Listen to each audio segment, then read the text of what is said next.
Ljudje in ljudje, poslušate 131. epizodo, premierno epizodo 5. sezone podcasta Obot. Tukaj imamo, se zelo res oglasa, hvala pa, ja tudi.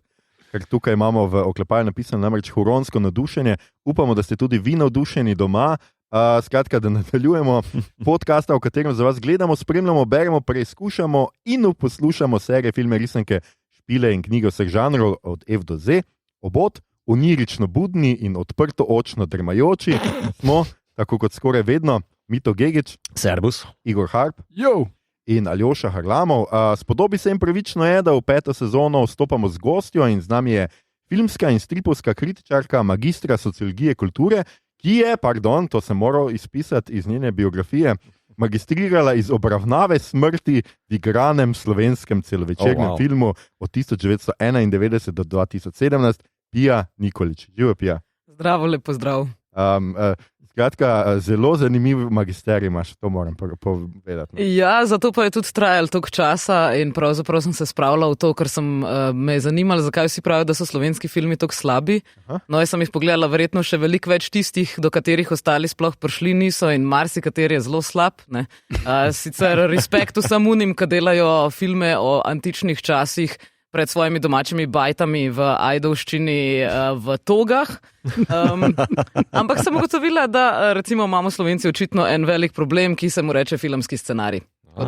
Čist na kratko. No? Okay. Zelo na kratko, ampak zelo to the point.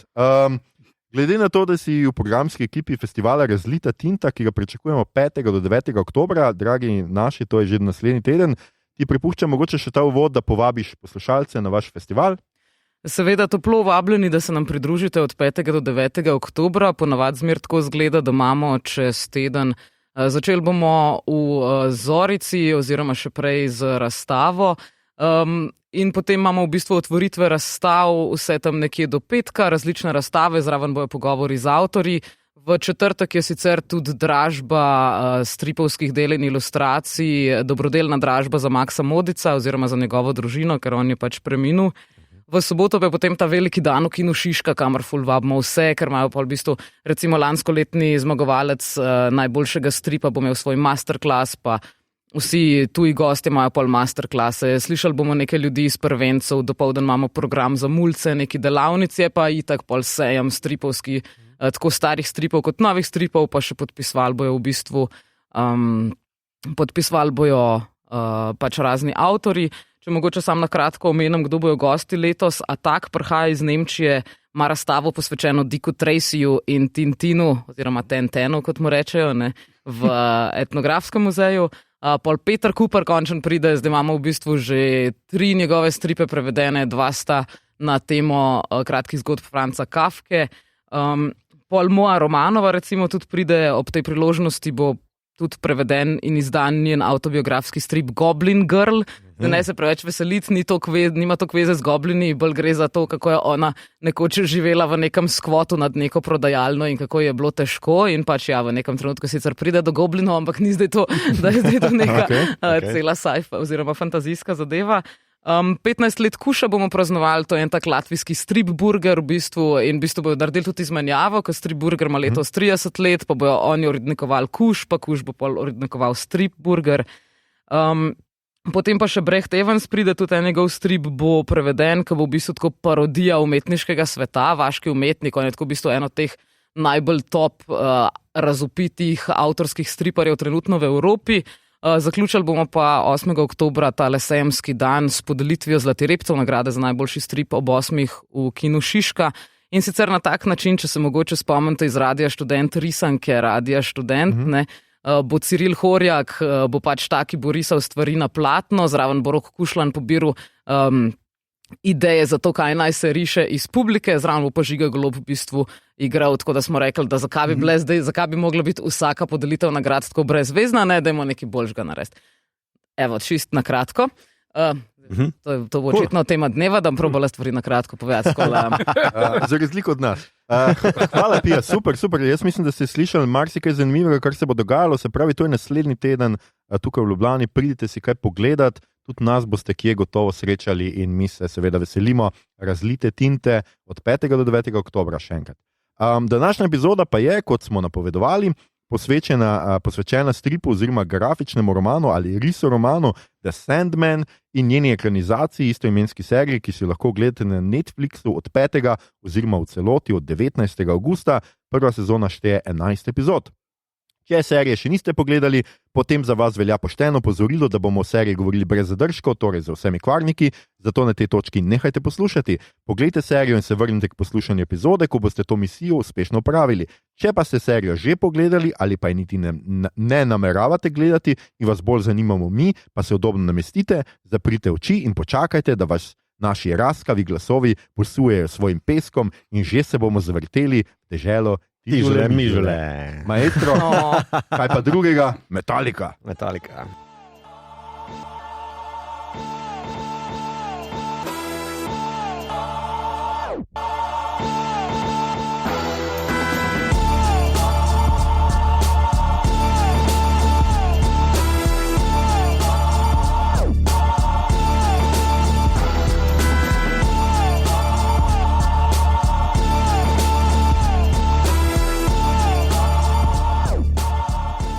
Ok, skratka, mi smo nazaj, to je 5. sezona, 131 epizoda, pa mogoče za začetek, da še vaju malo vprašam, kako ste se imela, kako ste preživela abstinenčno krizo, ne snemanja novih epizod, zdaj že od, ne vem, julija.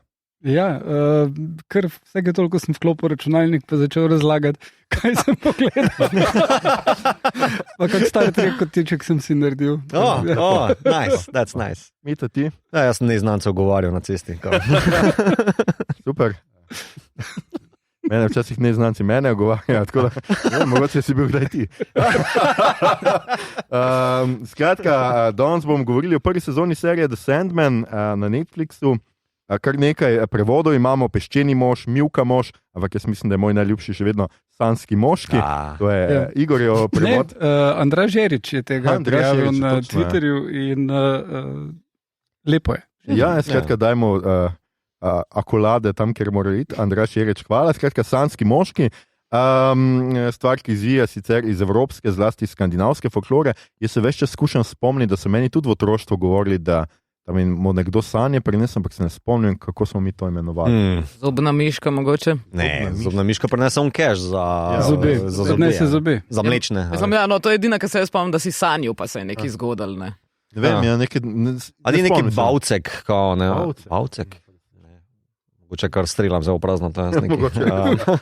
Je obstajala pa sicer tudi sanska miška, Kostja Gatnik je to narisal, tako v bistvu dosti psihedelična slikanica, tam nekje iz konca 80-ih je mogla biti. Ok.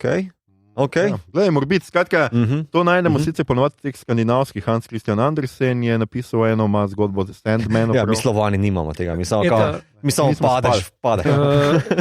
Je to Hoffman. Ja, pa Hoffman. Drugače, tisti je najbolj znan. Tako, ja. Tisti je pa cela pripovedka. Ja.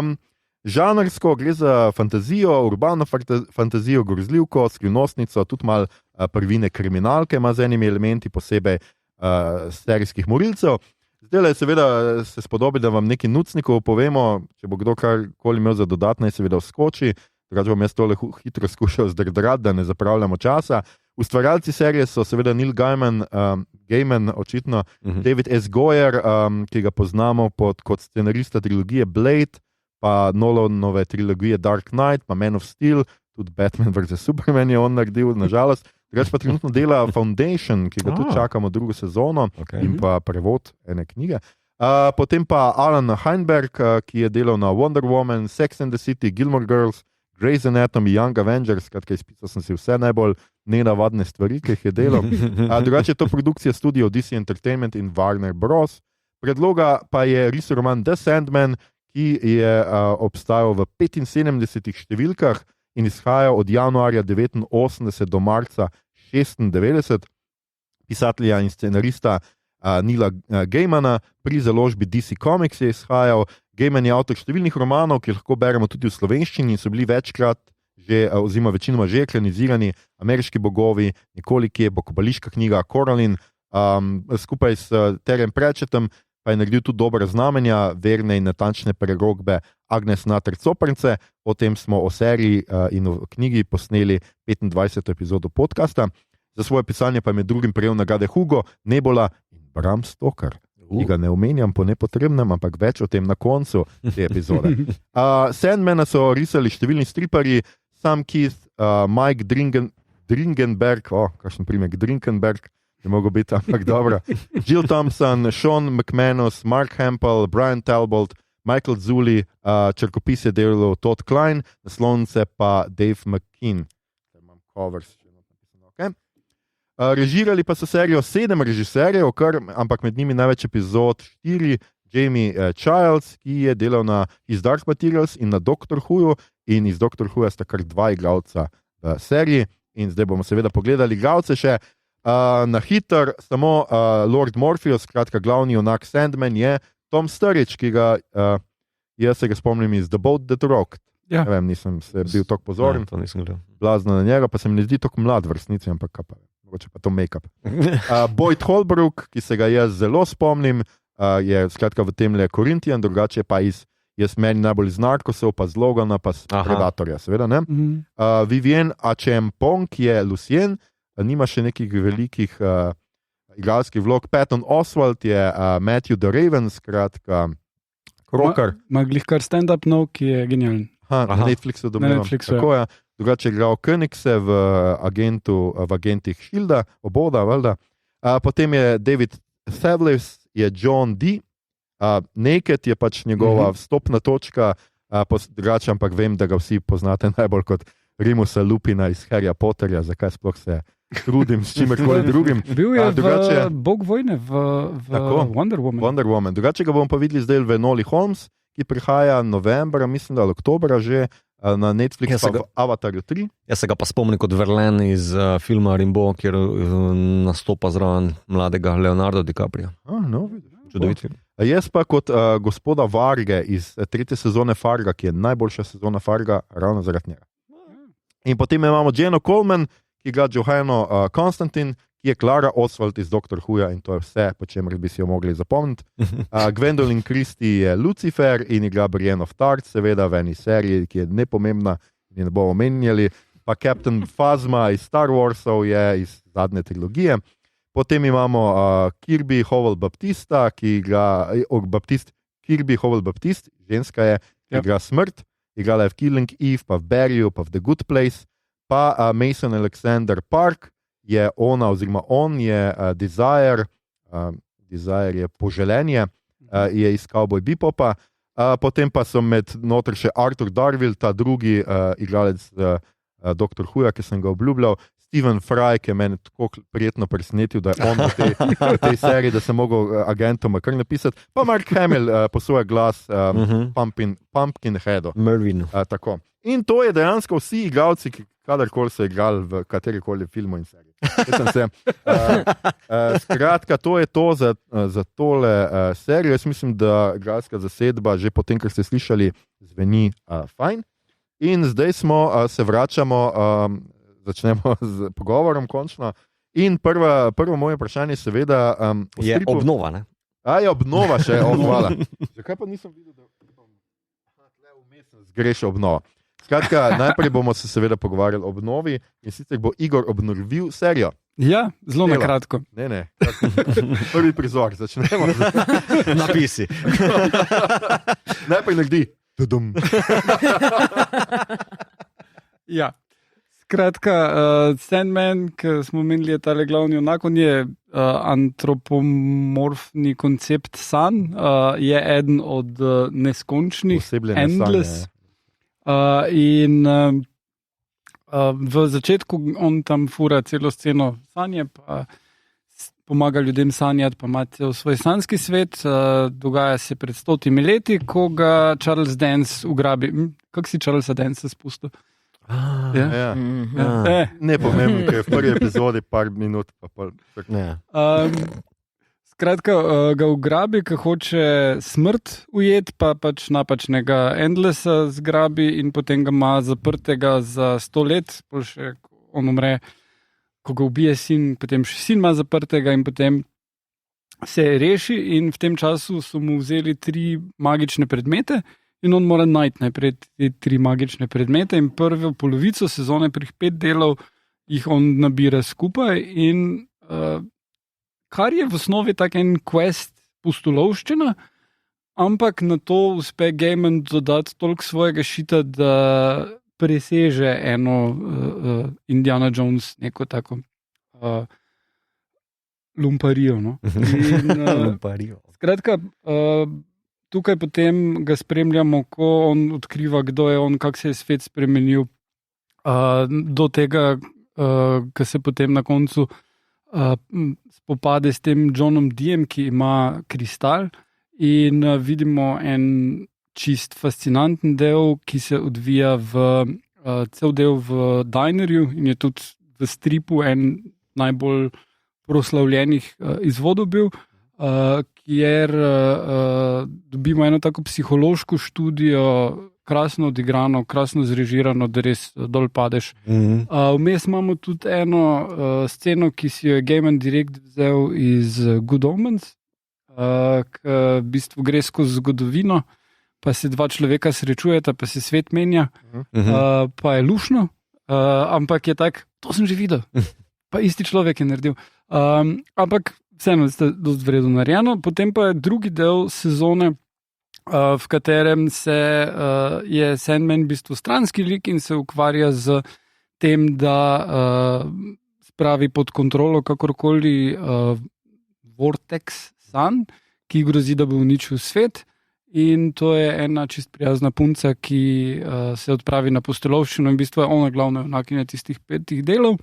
In je tudi razplet zelo vredno narejen, čeprav je on sam stranski lik not, ful vredu zgradi celo štorijo in ima tudi bistveno več humorja kot prvi del.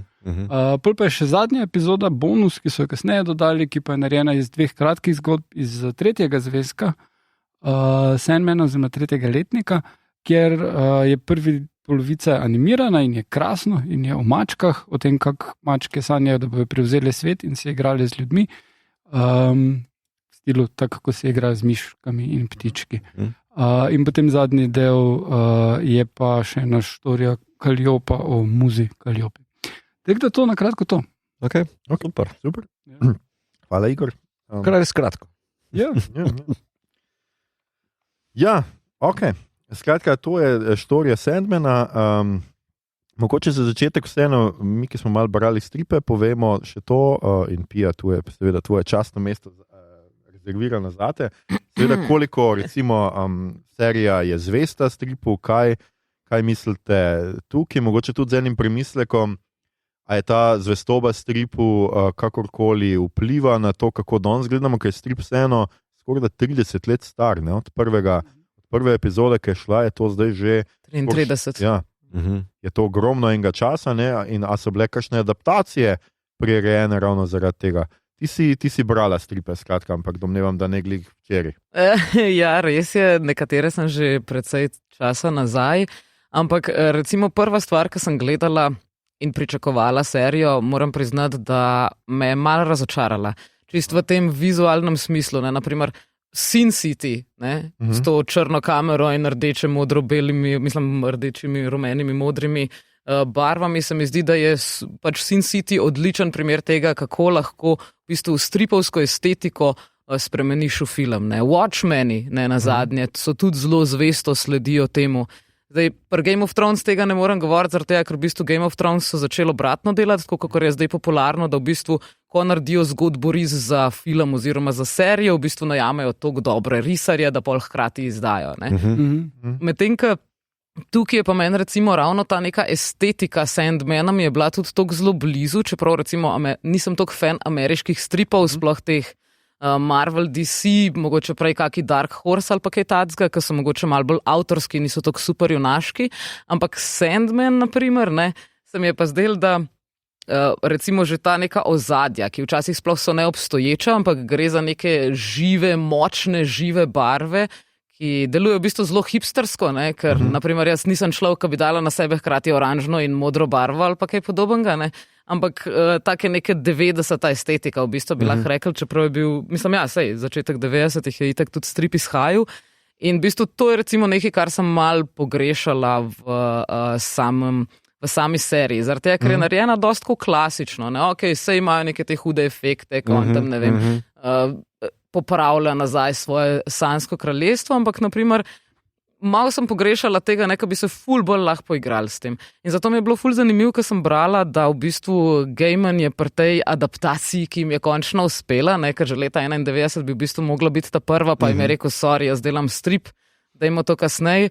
Pol pa je imel zelo različne izkušnje še s tem, no zdaj, ko je končno prišlo do tega, pa so rekli, veš kaj, da bo ti producent, skrb za vse stvari in on je dejansko skrbel za vse od tega, da je castu Toma Sturridgea, do tega, da je skrbel za scenografijo. In pokaj sem brala, ja, skrbel je za scenografijo, ampak ni pa pomislil, da bi lahko bil v bistvu to nek drugačen estetski ideal. Mislim, mogoče so bila vsem malo navodila iz strani Warner Brosa, ker ta John Peters, producent, ki je dosti časa bil glavni za tisto adaptacijo, ki bi se mogla 2013 zgoditi, je bil v bistvu ta človek, ki je rekel, da enih stvari ne razume, da ima to drugače do nekega trenutka, da je dejansko prišel do Gaimana scenarij, v katerem naj bi Morpheus brutalno pretepil Korintijana. In on je rekel tako, pač oprosti, Morpheus pač ni tak človek, ne? Mislim, ne moramo zdaj kaj, zdaj bo pa on kar naenkrat brutalen, rado pa nasilen. Pa me on rekel, ja veš kaj, a hočeš posneti film ali nočeš posneti film? Ja, kar tako. In me tako skoraj malo zagrozil, ne. Tako da to sem mogoče malo pogrešala, ne, ker pol po eni strani, po drugi strani sem si tudi rekla, zakaj morajo biti vsi spet lepi, ne, ker v stripu pač niso vsi lepi, ne. Naprimer, sploh Morpheus je tako malo starejši od tega, kak zdaj igra, malo je bolj zguban, ne, tip je ne nazadnje koliko 40,000 let, odkar so ljudje, ne, to pač, to neki pusti na tep, ne, mora biti zdaj kar tako. In zdaj, da so ga ful napadali, zdaj tako, kaj si zdaj hočeš neko Vogue serijo narediti, ne. Pa on rekel, kle smo pač dejansko tudi za Morpheusa smo probavali vse, različnih oblik, različnih barv, pač vse različne ljudi. On je bil pač tak, je na koncu v bistvu dialog povedal tako, kot sem si ga jaz zamislil v glavi. Tudi v stripu imaš v bistvu, tam so črni oblački, ne? Vsi ostali imajo bele oblačke, Dream ima pa v bistvu črn oblaček. In pa sem razmišljala, ok, sej v tem smislu mogoče res, sam pol recimo, kjer me pa najbolj to zmotilo, je pa, da je Lucifer, Morningstar, da je pa ženska, ne. Tega pa nisem mogla čisto dobro dojeti, zaradi tega, ker pol, naprimer, imaš tudi te, ne, neke angleške forice, ki sem pač v angleščini to brala, ko on tam reče, da je handsome, ne, kle je bilo pa beautiful naenkrat, ne, in že takrat smo v bistvu dobili malo namig, da to bo ženska pač, ne, in po svoje se mi zdi super, da je ženska lahko enkrat pač hudič, ne, ampak spet pol pridemo do tega, da pol v bistvu Lord Morpheus premaga žensko, ne? A je zdaj to, a je zaradi tega zdaj, mislim, a so zaradi tega zdaj kaj naredili, ne? Ali, ka za Lucien recimo me ne moti tok, ne? Pač edin frizuro bi lahko boljšo naredili, ne? Ka tam v stripu ima ful boljšo frizuro. To so res detajli, moram reči, no, frizure in tako, ampak ja, ker drugače pa tako, vse jaz, kar sem enko bral zdaj, ne, ko sem jo prebral, potem, ko sem pogledal prvih par delov, moram reči, da so pa eni prizori, se strinjam, včasih je casting, se pač vidi, da je to serija in da hočejo lepe ljudi, ne, tudi ta, ki si ga ti omenil, ta igralec, no, skratka na začetku Gojame, ja, v stripu je čist en drug tip, ne, to je čist, niti malo nista primerljiva, niti niso iskali. Ne, samo so pa poiskali nekoga, ki ima pravo karizmo, da bo probal ujeti smrt, ne. Ja, no, mislim, tako da bolj v tem smislu, ampak ja, načeloma pa gre v kar dost po sličicah, no. Dejansko in nekatere stvari so zelo podobne stripu. Tudi to sceno, kjer on ujame, ne, je pod tem producentom Johnom Petersom skolj postali nekaj tacga, da bi v bistvu bili na začetku najstniki na neki svoji zabavi, kjer bojo prespali pri enem drugmu in da bojo pol klicali duhove in pol pride pač Lord Morpheus na zemljo, ne, kar je Gaiman rekel, tudi ne, tega se tudi ne grem. Ok, ja, to je good call. Kot nek Ouija board, Ja, meni se zdi, da v bistvu, koliko sem bral intervjuja, pa primerjal sličice, ne, jaz sicer stripa nisem bral, ampak koliko sem online lahko primerjal, ne, za sličicam, da so pač se šli dost kompozicijsko, kao te podobnosti, ne, da pač to ono, ko ga on portal vzame, potem ko pobegne, naprimer, pa take fore, da je to dosti stripov pobranih, kljub temu, da pač vem, v stripih se Gaiman dost posluževal tih vertikalnih formatov, ne, pa kvadratkov, kar televizija glih ne dopušča najbolj, ne, tako da ajde, že tukaj je neka logika. Druga pa je, se mi zdi, da je dost Netflixovski. V smislu, Netflix ima nek look. ne, ki je malo zacementiran v smislu, kako je on da svojim torej izvajalcem kot pravilo, katerega se morajo držati. Takšna kamera, takšne zahteve tehnične potrebujemo, pa malo tudi padajo potem na tale look, Netflix look, se že skoraj da imenuje. Ne. In se mi zdi, da v prvem delu, da kao se gre, da se poigravajo s tem, ker je dosti kontrasten, temen, da tu je še ok, pa te notranje scene so zelo barvite, te neonske luči, ki se kar od nekod prikazujejo, pa tako naprej. Medtem ko ta drugi del sezone je pa tale že dosti taki blaten, spran look, ki se mi pa zdi, da tu so pa že mogoče malo, ne vem, zaradi zgodbe obrali že drugačen look, pa da je tukaj bolj ta, ne vem, žrtev že nekih procesov, no, ki pa niso toliko stripovski, kot bi pa morali biti, po mojem. Pa blazno prijazen rata Sandman, ne? V stripu se mi zdi, da je veliko bolj čemeren. Sej Warner Bros. Je tudi v nekem trenutku mu je rekel, mi smo razmišljali, zakaj so Gospodar prstanov pa Harry Potter tako dobri filmi in uspešni ratali, zato, ker imajo jasno definirane zlobneže. A je to tudi v Sandmanu? In rekel, jaz seveda, da ne. Ja, itak. Ampak hkrati je pa res, meni se zdi, čist preveč prijazen, tako celo do te mere prijazen, da sem začela pol Morpheusa že tako malo usporejati z, kako je bilo že tismo vampirju ime, ki se svet, ki ga je Pattison igral, No, glavno, ta vampir iz Somraka, se mi je zdelo, da je tako že malo tako, ker zdaj sem pa vampir, ki pa čuti, ne samo, da se svetam, namesto da gorim tam, zdaj namo več brutalni, ampak bom še zaljubil se bom, in pa sem rekla, isto se mi je zdelo pri Sandmanu, tako, a res. A zdaj pa kao 40,000 let se je družil z ljudmi, ampak zdaj slučajno, kaj je šel pa parkrat na zemljo, je pa doživel čist tako očitno preobrazbo, Se mi zdi, da vse, mislim, tudi v kasnejših delih pol, a ga bojo naredili nazaj zagranjenega, ali kako, ali bo sam vedno bolj prijazen postajal. Jaz sem tako razumel na to sezono, da v bistvu, njega ujamejo, 100 let ga ni, v bistvu folk pade v neko tole bolezen, nespečnosti ali brezsanskosti, kakorkoli. In on v bistvu po tistem drugem delu, potem je zelo popadljiv, tako na pol ima nek problem za človeštvom, kot da bi se želel na pol maščevati, ampak to je tako zelo hitro pod preprogo pospravljeno. Ne vem, ste imeli isti feeling? Ne, jaz nisem imel občutek, da sploh zameri njim. Mislim, ker v končni fazi tudi onega ne ubije, ampak ga da v tist loop, kjer on niti nima tak hardcore noč ne more, pa tudi pol Johna Dea, kar se mi je pa v stripu zdelo še bolj bizarno, ker v stripu ga odpelje nazaj v Arkham, ki ga pa ni mogel ubiti, zato ker je John Dee lik, ki se nekih drugih DC-jevih stripih pojavi in ga samo nazaj v Arkham. Tako v seriji tako deluje, kot da on ima ful nekaj zapovedati v človeštvu ali pa na pol se maščevati temu, kaj so mu storili, pol pa ga smrt prepriča, tvoja funkcija je tvoj smisel, tvoja funkcija je v bistvu, da si tu za njih. Ni povezano s tem, da je bil 100 let zaprt, ker najbolj, kar je pissed off, je, ko gre skozi pekel.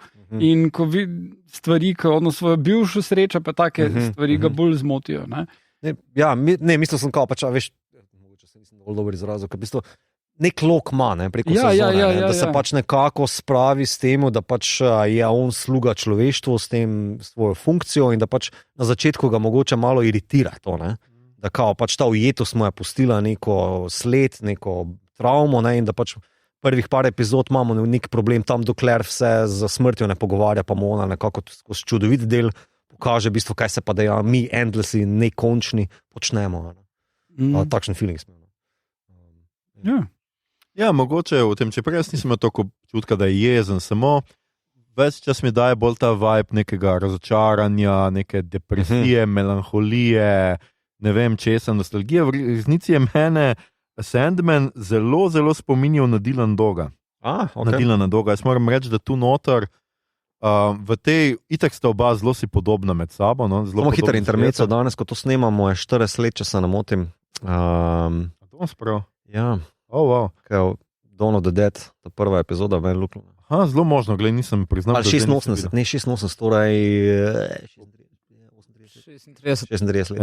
Ja. Rabimo nekoga, ki hitro reče. Ne moreš še nič, mislim, da še ni obletnice. Ja. Ampak skratka, zelo me je spominjal, ker on ima ta ennui, eno taka naveličanost do sveta, ga zelo... Velčmerc. Ja, ta velčmerc, tako ga zelo karakteriziran. Mislim, da je enako sem jaz dobil pri Sandmanu, da on ni tako jezen, ampak je pa zgubljen.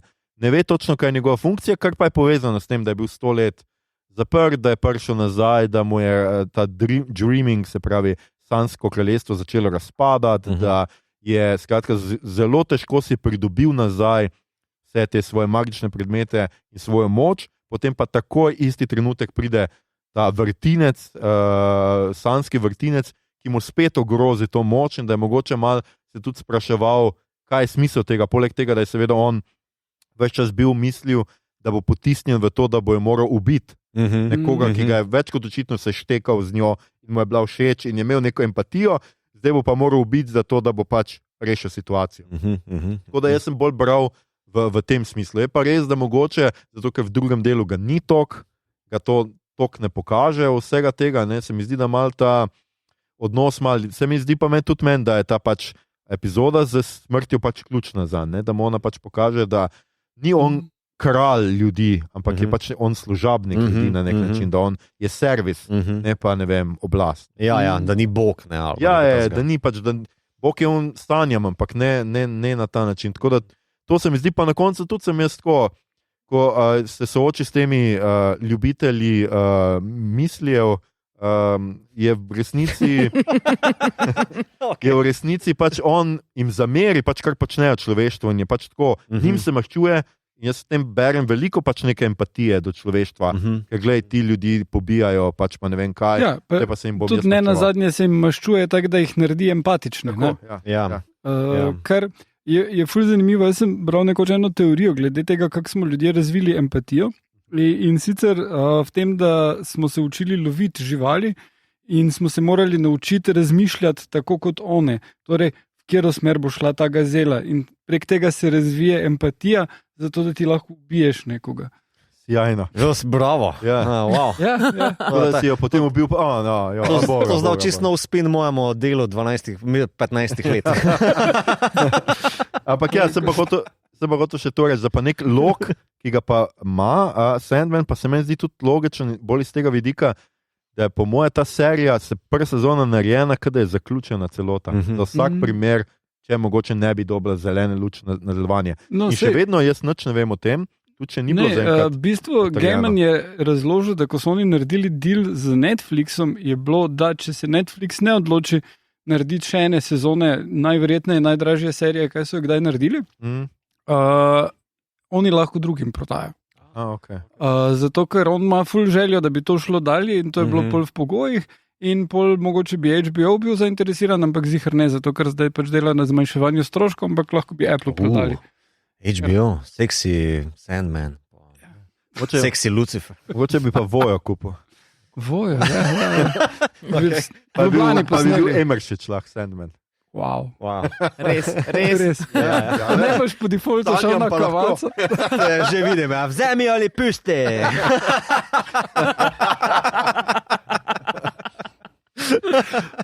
Bog.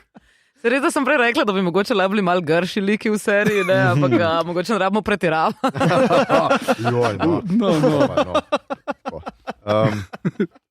Jaz, ki sem gledal mene pri celi štoriji, mogoče, kaj zvem, če me to zdaj moti, ampak zdaj se mi je, da je bilo na koncu v redu izpeljano, ampak ravno zaradi tega se Igor je že imel ful denarja šlo v to serijo, kar se pač vidi po igralski zasedbi, ker so res tako vsa ključne vloge so zapolnili pač sjajni igralci. Ampak ja, meni je tako, že takrat, ko se spomnim, ko sem prvič bral Sandmana, mi je vedno bilo tako tipično Gaimanovsko je spet tole, ameriški bogovi imaš skoraj podobno štorijo, tam je vse personificirano, in tudi tukaj. Mene je mogoče malo motila ta neka... Je pa ena ključna razlika in ne vem točno, kaj je Gaimanu se zgodilo v lifeu, ampak Sandman je aktivn junak. On proba narediti stvari, se mu zgodijo stvari in potem reagira, ampak potem tudi proba biti proaktivn. Večina Gaimanovih junakov in sploh v ameriških bogovih pa so totalni pasivci, ki se jim zgodijo stvari, ki so fantastične in fenomenalne, ne tudi Coraline pa tak dalje, ampak samo zgodijo se jim stvari in jaz ne vem, kaj je njemu se zgodilo, da je po tej zadevi nehal biti toliko aktivno. Zanimivo, Pasko. Ja, mogoče se je malo bolj zeleno murom družil. On je v bistvu, predtem, samo on je v bistvu šele takrat, ko se je z njim spoznal, je on začel dejansko delati scenarije za stripe. Ne? Prej je bil bolj v teh novinarskih vodah pa vse te podobne stvari. In mislim, kar čistko, on je v bistvu 84 ga je rekel, da je prebral Swamp Thing in da takrat se je pol povezal z Moorom in glede na to, da je 89 ga začel že izhajati pol Sandman, ne, to pomeni, da sta verjetno takrat ona dva še dost skupaj delovala. Predtem je že Konstantina je delal, pa ne vem, če tudi Swamp Thing, še eno par Moorovih stripov je potem kasneje delal, pa pri Watchmenih je bil researcher v bistvu, kot je razložil Moore, je imel idejo, pol citata se je spomnil, pa je rekel, odkot je to bi jaz dal not, pa moram, ne, pač celega rabim in pol on je šel v knjižnico in poiskal, kot je en citat, kar v času pred Googlom, wow. Respekt.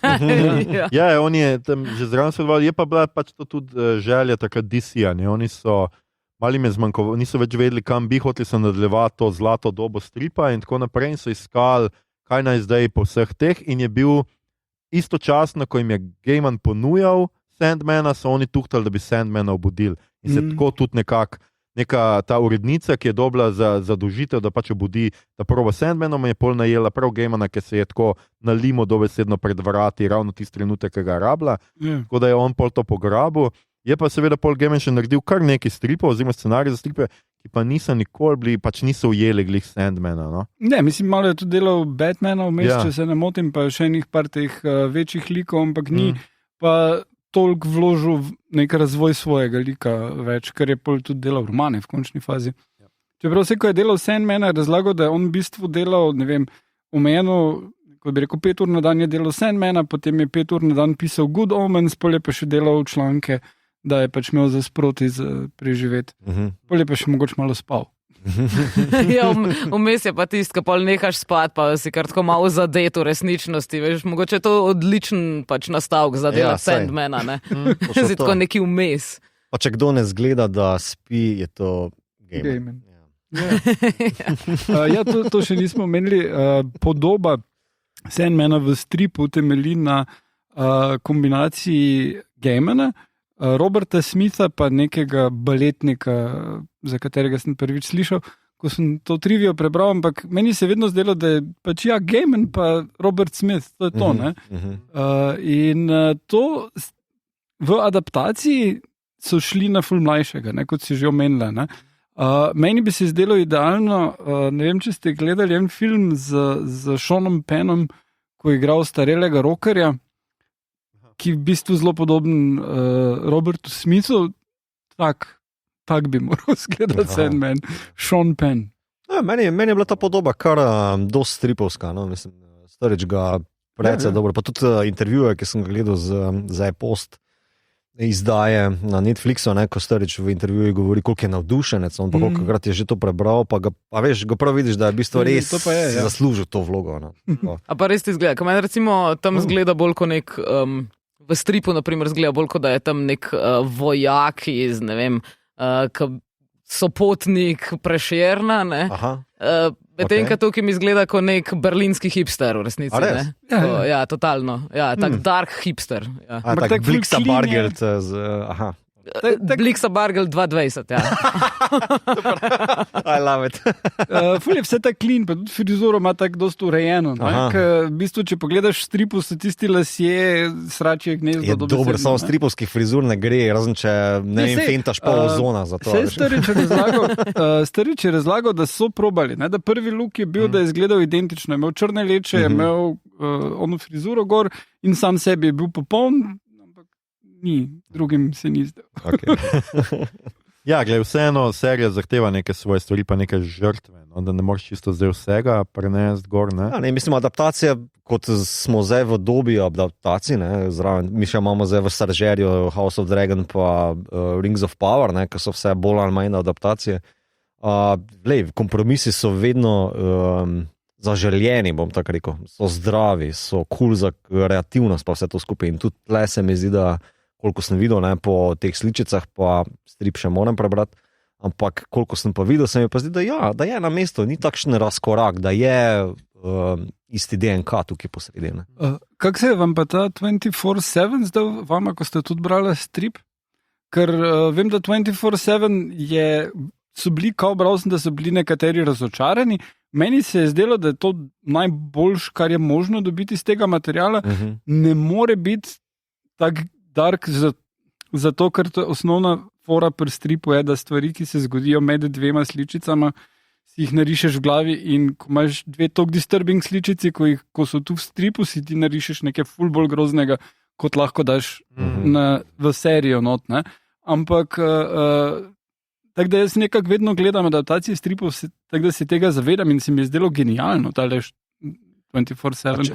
Smem predno odgovoriti na vprašanje, mogoče samo, če bi dal ti, a veš, ker se mi zdi ta del res epski, če bi naredil na hitro obnovo tega. Lahko, v bistvu del se dogaja v za poslušalce. Dinerju, not so čist neki navadni ljudje, in pride tale John Dee, ki ima kristal, ki omogoča, da se sanje uresničijo. In on ima idejo, da če si ljudje ne bi lagali, pa bi bili iskreni drug do drugega, bi bil svet boljši. Zdaj to pač privede do tega, da vsi ti gosti, stalni bolj ali manj obiskovalci tega dinerja, začnejo biti vse bolj nesramni, vse bolj pridejo na dan ene zamere, frustracije, in zaključi se z totalnim masakrom. Ne? Ampak je pa mojstersko narejena gradnja, kak pride do tega. No, tako da. Ja, meni se je tudi zdelo to, ker nisem vedela, kako bojo v eno epizodo, ko sem videla, kam to gre, spravili. Veliko je enega časovnega razpona v tem. To me je v bistvu najbolj skrbelo, kako bo izpadal. Ampak mislim, da jim je točno to uspelo, kot sem brala po enemu intervjuju, da so hoteli v bistvu pač s tem doseči, da bi čim bolj vzljubili te like, ki so tam, kar je pač tudi on nekako hotel, da ti v bistvu ljubi ratajo, pa ti grejo že malo na živce, mogoče vmes, sploh ta Kate, ki je CEO Vanguarda, ali kako se že to podjetje imenuje. In se mi zdi, da to jim je super ratal. Tudi se mi zdi, da, tako, da tudi gradnja same zgodbe, da je bila, najprej sem bila sicer kakor malo, sem si mislila, vsake toliko, če ste opazili, ni čist točen po stripu, ker ene stvari so naprimer tudi iz 4. epizode, pa so malo za nazaj, so je malo zgleda scenaristi iz povsod, ampak tu se mi zdi pa, da so se dost držali. No? In me tudi všeč, kako je epizoda izpadla, čeprav mogoče v primerjavi z ostalimi, ki so malo bolj razgibane. Zdaj ti si rekel, da ti je super epizoda, ampak si znam predstavljati, da mogoče nočem zdaj podcenjevalno izpasti, ampak nek povprečen gledalec, da mu pa ta epizoda glede na ostale pa izpade preveč umirjeno. Ravno zaradi tega, ker se dogaja na enem prostoru, in ravno tukaj bi mogoče lahko izkoristili to, kar sem prej rekla, da bi se poigrali malo bolj živahno z nekimi ozadji. Ker tu pa so imeli možnosti, v bistvu je prostor dogajanja praktično ta diner, mislim, da nekaj vmes je sicer, ker se en nekaj okoli skače, ampak tisti je res minimalno, njega je v tem delu tako najmanj. In s tem bi mogoče lahko vsem to malo razbil, ker res sem se sprašvala, a bo za ostale, ki mogoče sploh niso brali stripa, ker jih je verjetno ogromno takih, a bo njim to še vedno zanimivo, da se naenkrat vse dogaja nekje. Medtem, drugače je dosta hollywoodska varianta. Na 3 minute se zihar predstavimo nekam drugam, ali pa se nekaj zgodi, neki boom, neki, da je skozi malo spreminjanje. Tukaj pa eno mesto, pa še malo se ponovijo stvari vmes. Tako je mogoče čist filmsko, da to zelo izstopa, se mi zdi ta epizoda od ostalih. Ja, na čemer, kje bi to lahko padlo, je igra, ampak igra je fenomenalna. Vsi tile igralci, ki sem jih prvič videl, so wow. Res dobro odigrajo te vloge, ti točno vidiš za vsakim stavkom, isto kot v stripu vidiš, kaj je zadaj. Kaj je v tem, da se je punca ne javi, kaj točno se je zgodilo, zakaj se je ne javi. Recimo, par stvari je spremenjenih glede na strip, ampak mislim, da so kar v redu naredili. V bistvu, ko sem šel še enkrat strip brati, je bilo enih par detajlov v stripu malo bolj dark. Ko pogledaš ono že, je še lahko malo bolj dark. Malo je posodobljeno vseeno, odnos med ljudmi.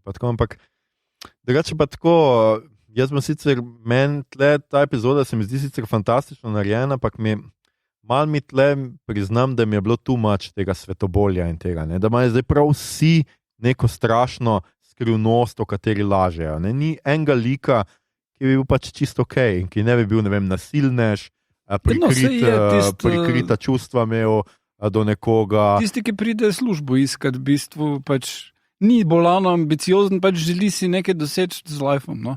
Jaz sem hoče nekoga ubiti. Ja. Ne, pripravijo ga do tega. Ne? V bistvu malo potenciran, ne pride on z željo, da bo nekoga ubil. Ne?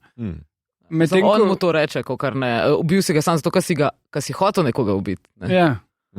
Ja, mal je pač ta masakr meni mal tumač. Jaz bi imel mogoče še raj manj likov, pa bolj mogoče tako, da bi bilo bolj prepričljivo. To je mene mogoče mal tako smotilo, ker ta neka ideja, da zdaj pa laž izbrišeš iz sveta, je to kot ročja, da bo pol vsi postali pač ne vem kaj in se bomo zamerili nekomu drugemu. Ne?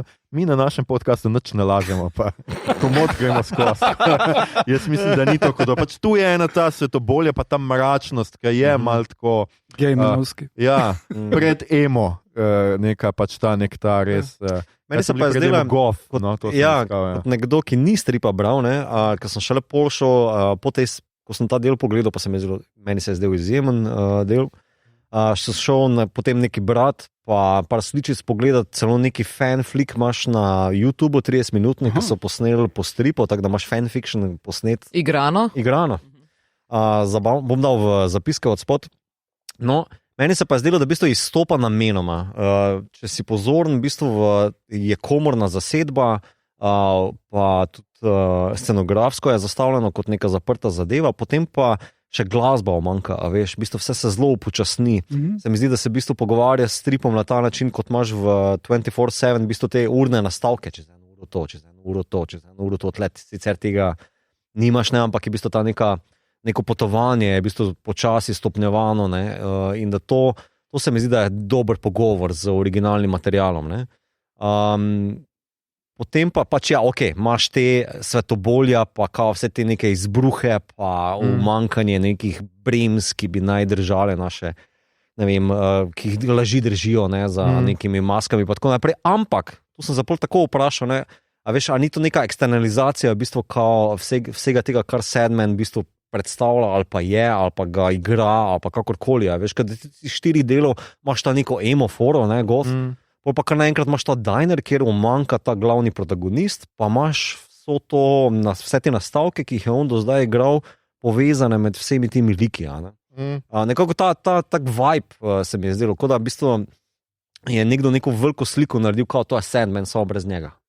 Ja, pač mislim, poanta tega seveda več čas je, ne, da je Sandman sanje in da so sanje upanje. Ja. Da ti pač brez upanja, če ti nimaš upanja, boš pač zapadel v neko pač res nek nihilizem dejansko, ne, pač, ker je vseeno, se mislim, da dno tudi reče, vseeno je nekaj dobro ali slabo, če ti nimaš upanja, je vse isto, ne, je pač vse, tako da to, mislim, meni se zdi to ful poenostavljujoče, ampak hočem pa reči, da je pa kot scena pa deluje briljantno, ne, meni se zdi to super narejeno.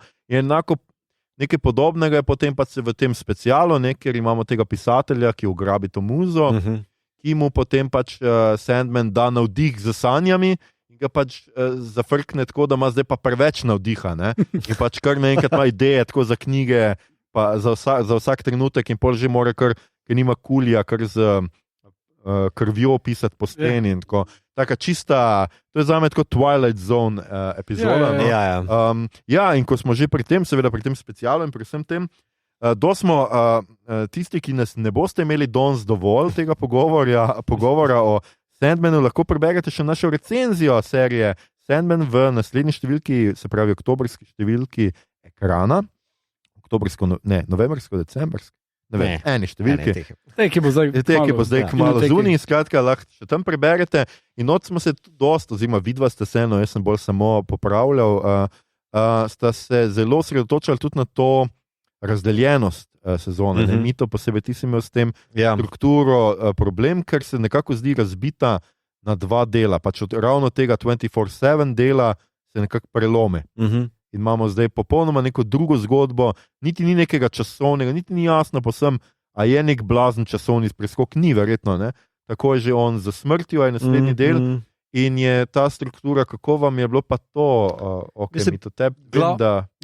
Mislim, to mi je eno od minusov, ampak ni deal breaker, še vedno uživaš v seriji oziroma v celi sezoni, ampak sezona deluje, kot da sta dve zgodbi skupaj zlepljeni. In imaš ta predah vmes med prvimi 4 deli, kjer se pač Morfej ukvarja z iskanjem svojih teh artefaktov oziroma relikvij. Potem pa 5. del z Dinerjem, 6. del z tem Johnom, ali kva je že onim tipom, ki ga mu smrt podeli nesmrtnost, ne, in se ga Morfej obiskuje. Ne. Hope Gatling. Thanks, hvala. Pol pa imaš, v bistvu, pol se pa prevesi v to drugo zgodbo. Ne. Zdaj, v bistvu, prvi del, pa drugi del se razlikujeta že vizualno, to sem že omenil, pa tudi tonsko, ti si že omenil, protagonistov manjka v drugem delu, ne. Hkrati imamo pa tukaj 2 antagonista. Ne. Eden je John Dee, ki se zaključi oziroma ustavi, mu Morfej prepreči, pa vzame ta njegov rubin moči, ne, v 5. delu, v tem Dineru, ne. Drugi je pa Korintijan, Korinčan, hvala. Ja. Pismo Korinčanov. Ja, ki pa ga vidimo že v bistvu bolj ali manj v prvi sceni in on je nekako tisti Big Daddy v ozadju, torej strici z ozadja, sem jaz napisal v našem članku, ki tu pa tam skoči vmes, pa nekaj pove, pa kao malo manipulira, pa tako naprej, ampak on je zelo takšen enodimenzionalen bedi, ki je pač pošasten in grozen, ker ima na mesto oči zobe. Tudi zato, ker ga Boyd Holbrook igra, pa ne zna igrati. Ja, se v bistvu, tako bom rekel, igralec je s tem, kar je dobil, je naredil maksimalno. Vseeno ni mogel oči pokazati. Meni se to je kar velik. Ja, meni se to zdi kar grozanski default. Mislim, na problem. Handicap, ja. Tako da, tudi potem v klimaksu, na koncu sezone, kar se zgodi, se mi zdi čisto okej, no, pač ta Korinčan je nočna mora, ki je pobegla nočna mora in ga pač Morfej lovi skozi celo sezono, ampak nekako je malo premalo. No? Se mi zdi, da je pač problem tukaj res strukturen. Da imaš ti 2 bad guya, ki mi dva smo se prej pogovarjali pred snemanjem te epizode, če bi bilo to prva sezona, naprimer kot Witcher, epizodična. Ne? Da bi res imel te dogodivščine Morfeja, da se pač ukvarja z svojimi brati in sestrami, pa iskanjem teh svojih atributov, ne? Bi bila to meni čisto okej. Sezona, ne? Pa da se Korinčan samo tu pa tam pojavi, ali pa da je bad guy zgolj John Dee. Pa naprimer, da je to vrhunec prve sezone, medtem ko v drugi sezoni bi pa lahko Korinčana dosti več napumpal, pa mu dal več mesa in bi bilo to, ne vem, zelo drugačno. Jaz imam boljšo rešitev, pač namesto tega Netflixovega pristopa bi ubrali angleškega, kjer imaš pač 4 epizode za sezono čist dovolj, pa imaš pač vmes Christmas special. Tudi prav, ja. The Diner Christmas special. Ne, Christmas special bi bil ali smrt, ali pa 11. epizoda. Ampak tisti smrt bi bila kar luštna. Christmas special peko. Ja, tako da tu vidim en problem strukturen, ki ni najbolj skupaj povezan. No, veš, ti se moraš v zadnjih 4 delih sezone ukvarjati z novimi liki, pa njih malo, ne, pa ne dati tudi dovolj časa, da jih spoznaš ali pa vzljubiš. Ja, plus da pač cel binge koncept ti po 5. delu ne moreš še enega dela pogledati. Ja. Mislim, tek čustveno te uniči tisto, kar se vse zgodi tam, in če boš ti zdaj šel 6. gledati, ne, ti rabiš en dan pauze vsaj. In meni se zdi... Jaz sem, moram. Jaz sem pogledal vse poli. Prva 2 sem pogledal v petek, potem pa naslednje 4 ali 5 v soboto, pa pol še 2. Dobro, da je žval, pravš, ne? Ja. No, ampak meni se zdi, da ni potrebe po temu Netflixovemu konceptu, da pride vse isti dan ven. Ja. In da ne bi bil noben problem, če bi tudi naredili tako pri Stranger Things. Ja, se to mi je zanimivo, da bi se ta koncept, Netflixov koncept mi je super, pa zanimiv, ker hkrati imam probleme z njim, hkrati ima pa prednosti, ker lahko zaužiješ full materijala naenkrat, pa te res nafila z nekim hypom ali pa vzhičenostjo, kakorkoli boš temu rekel. Po drugi strani pa lahko odpre neke, ne vem, konceptualne ali pa strukturne probleme, ki jih potem zelo ostro štrlijo ven. Ne? In se mi zdi, zakaj tu ne bi ubral, ker si pretočnik, ker nisi TV, se lahko v bistvu malo osvobodiš tega, ne? Komot daš malo zadihati. Ne? Ja, s tem, da so recimo special so pa dali 2 tedna po. premieri, pa noben več iz dobrih. Mislim, jaz ne vidim tega razloga, da v bistvu ne bi zdaj dal, drugi del sezone 2 tedna kasneje, pa še tisti 11. del, ki je naknadno v leto še 2 tedna kasneje. In imaš v bistvu razvlečeno, čisto folk bi se pogovarjal, tweetal, kregal, whatever, ne. To je mogoče najbolj odvisno, kaj hočeš. A hočeš zdaj, da se ljudje dejansko pogovarjajo o tem pač en teden potem, ko to ven pride, ker pa bo že itak nova nadaljevanka, ne? Ali imaš tako, da je pač enkrat na teden nekaj, ne? Zdaj, če se referiram na Georga Weizmana, on je naredil sicer o sodobni umetnosti v galerijah Objekt 20. stoletja knjigo, on tam trdi, da v bistvu umetnost rata, umetnost, naprimer tudi, če ni na nekem piedestalu oziroma v nekem kontekstu, če imamo pač Netflix, si rečemo, to je zdaj neka filmska umetnost, neki. Ne? Ampak še vedno on tam pravi, da v bistvu samo umetniško delo postane umetniško delo šele takrat, ko stopi v dialog z gledalcem, s tistim, ki to umetniško delo uživa. In v tem smislu se mi zdi, da če imaš ti enkrat na teden pač serijo, ki prihaja ven, veliko lažje dosežeš ta nek hype, to nek pogovor, da to pride v javni diskurs. Dosežeš lahko, kar se dogaja z Igrami prestolom, ne? Da vsak teden se izogibaš Žižku, ki ga vidiš zaradi tega, ker če se boš usedel v Slovenski etnografski muzej v kavarno, boš slišal vse, kaj se je dogajalo od Žižka, ne? Tako, ali pa na Trubarjevi, bog ne dej. True story, ne? True story, da na to mislim.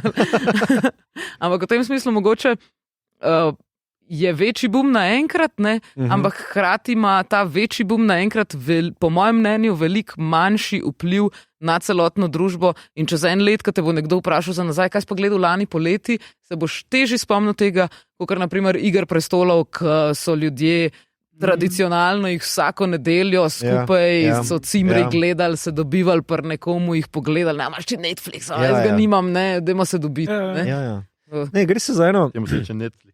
To pomeni nekaj drugega.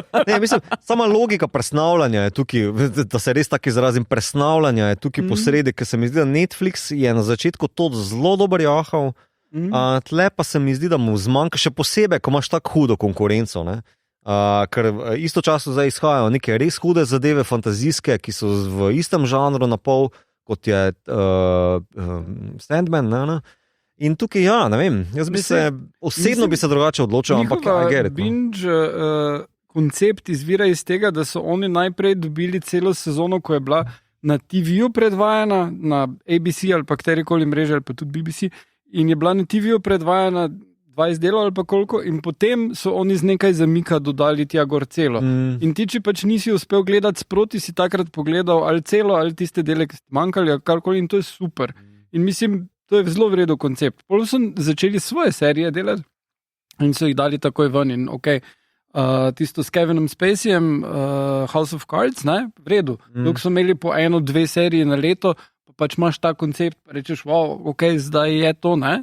Vredo, ampak če imaš vsak teden po 2 seriji, pa 3 filme, pa pol se res vse zgubi nekaj. Ja, res je sicer, da so oni pač prav identiteto delali s tem. Pač prav njihov koncept je pač to binge-watching, ki je njihova zadeva in potem se pretočnik loči od televizije. Na eni točki lahko spremeniš koncept. Ja, seveda, ampak zaenkrat, ravno zadnjič sem bral, so rekli, da ne. Prav sem jaz to že napovedoval, že par let. Tu se mi zdi potem kao problem, da pač Sandman je na določenih točkah žrtev tega nekega sistema, tako kot je vizualno, se meni zdi deloma žrtev tega, ne? Pa potem ta pretočnost oziroma binžanje, kakorkoli, ne, da malo škodi temu. Ne? Ja, nasploh serije so pač problem je zdaj nastal pač točno z epizodičnost. To, kar bi recimo Sandman, pa domnevam, da v naslednjih letih pač bo, v naslednjih sezonah bo bolj epizodičen, bo še več tega, kot je zdaj bilo, bo ravno to problem, ker pač ti seveda, če imaš na pretočniku, pa vržeš vse isti hip ven, ne rabiš epizodičnost. Ne rabi biti vsak del zase strukturiran, zato ker ravno zaradi tega, ker ti vabiš ljudi, da pogledajo naslednjega. Ne? Če pa imaš ti epizodo, pa bo en del cel pogledal, pa grejo vmes spat, pa jutri dalje gledajo. Ne? Tako da se mislim, da tudi zaradi tega malo izogiba. Se pa pri Sandmanu to pokazalo, ne? Da pač imaš pol sezone, je tako popolno spremeni ton, potem pa daš še nek special, ki pa je en del, ki je v 2 zgodbi, ki pa sta popolnoma nekaj drugega od tega, kar smo do zdaj gledali. Ne? In je bilo mogoče malo tako, čeprav izjemno, tako kot sem jaz pač rekel, zame je to eden najboljših Twilight Zone epizod, ampak ni pa imelo dosti povezave z celoto. Ne? Zdaj bomo pa pač videli. Meni se je recimo zdelo, da tako lepo paše not v koncept, kot je bilo pri Sherlocku. Vem, da med 2 sezonama, ko se konča tako, kot da je on umrl, in potem je prvi del, ko se ljudje menijo, kaj pa če je to tako se rešil, kaj pa če je bilo tako, kaj pa če je bilo tako. In to se mi zdi vredu koncept. Mislim, da je zelo vredu, da imajo serije to vrstne epizode. Ne rabiš vedno iste pač struge teči. Ne, to se čisto strinjam. To se pa malo zavedal, da je vseeno serija težja, ne Pija ni hotla žaliti gledalce, kako smo že rekli, da je malo mogoče težja za povprečnega gledalca, ker so pa recapi, ki niso pogosto pri Netflixovih naročenih serijah. Skratka, na začetku je ta kaj se je prejšnji. Samo res, viš, to pa sploh nisem bil pozoren. To je pri Netflixu tega večinoma izogibal. In tudi pri Netflixu ti nikoli ne vidiš zadnjih pač napisov, takoj ti on preskoči. Pri drugih vidiš, ne vem, par sekund več. To sem se enkrat naučil, ko sem bral o Netflixu. Ker bo imel novembra eno predavanje na Netflixu, ampak smo tam nekje v Mariboru. Ja, skratka, ampak celotni vtis pa je kaj, bo gledali drugo sezono ali ne. Itak. Ti si tle najbolj, mi smo itak toliko angažirani za to. Ampak, a ti je bila toliko všeč serija, da bi rekla, ok, bom z veseljem pogledala naslednjo sezono? Ja, mi je bila. V bistvu sem si hotela vzeti še malo več časa za njo, sem pa, ko ste mi klicali, sem si rekla, ok, to moram zdaj hitro pogledati do konca, če nam prišel nikamor. Zdaj bom lahko še enkrat. Čeprav ne, ponovadi si pustim pol leta, preden grem še enkrat vse skupaj gledati. Ponovadi moram bolna ratati za kaj tacga, ne moram zboleti. Upajmo, da ne. Ampak jaz bi definitivno pogledala drugo sezono, sam nočem se pa zdaj nahajpati, ker pa imam to včasih problem, ko pogledam, sploh še binge-watcham eno sezono in pa se rečem, zdaj bi pa takoj bi zdaj nekaj naprej, da mi to užilo naprej naslednjo sezono in gremo. Ampak tukaj zaradi tega, ker predvidevam že malo, kaj se bo dogajalo, mogoče nisem toliko, da jo nujno rabim, ker vmes lahko ponovno preberem kak strip, moram priznati, da vmes sem pol malo sporejala to in z vsem, od tem stripom Izgubljeni raj, ki je v bistvu od Johna Miltona Paradise Lost, ker v bistvu klej fulenih citatov tudi noter v Sandmanu, do Lucifer nadaljevanke, in njegovega razumevanja, kako je prišel do tja, ker zdaj, če dam spet en kvarnik, se v nekem trenutku bo Sandman tudi, če pridemo do tja, odrezal krila Luciferju, ampak recimo, pa sem lih pomislila, zdaj, če mi tako rečeš, za Luciferja me je ful bolj zanimalo, kaj se bo naprej dogajalo, ker nisem vedela, kaj bo. Zdaj me sicer interesira, na kak način bo to narejeno, ampak se pravim, zdi se mi, da bi lahko šli dlje. Zdaj, če so že naredili to, da mogoče povprečnemu gledalcu bo preveč ta serija, sploh ta Diner, ta 24/7, se jim zdi, da jim bo lahko dolgočasen, kakor, to je pa zdaj art, ker zdaj se bo pa na enem prostoru vse zgodil, pač to ne gre. Me zanima pa, kako bojo naredili. Jaz bi res upala, da si bojo še več upali. Sploh se pravim, ravno v tem smislu scenografije. Zdaj, če se navežem nazaj na moj magisterij, Šarkar naj bo ena od redkih filmov, ki je dobil zlato rolo za ne vem koliko tisoč gledalcev, koliko za 25 000. 25 dobiš, on je dobil neke 2 ali celo 3 zlate role. Po mojem mnenju je v tem filmu dobra samo scenografija.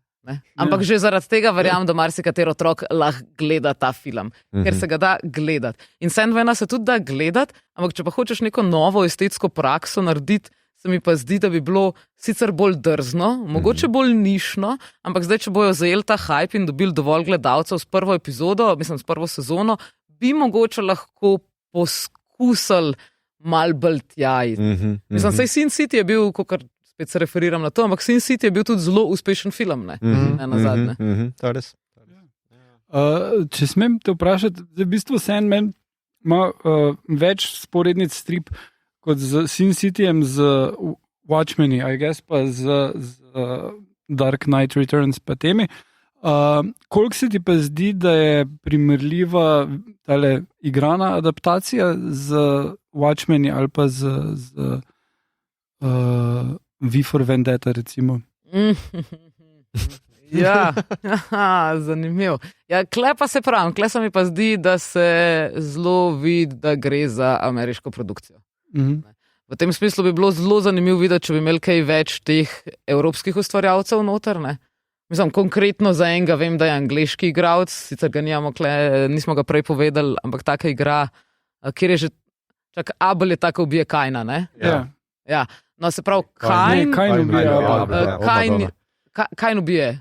No, se pravi, ok, Abel je zagotovo angleški igralec, ne? To vem, zaradi tega, ker zdaj sem gledala med poletjem, sem tudi zabeležila ta People Just Do Nothing, ne, super BBC serija sicer, ne, o, ki zgleda, kot da v bistvu je reality show o nekih DJ-jih, ki delajo piratski radio in v resnici cele dneve kadijo travo in delajo ta piratski radio, ki ga sliši ta tretji sosed v bloku, kaj del pa ne. In on recimo je tam igral tega nekega Čabadija. Ne. Čabadi, pakistanski prijatelj, ki lahko zrihta vse, ne.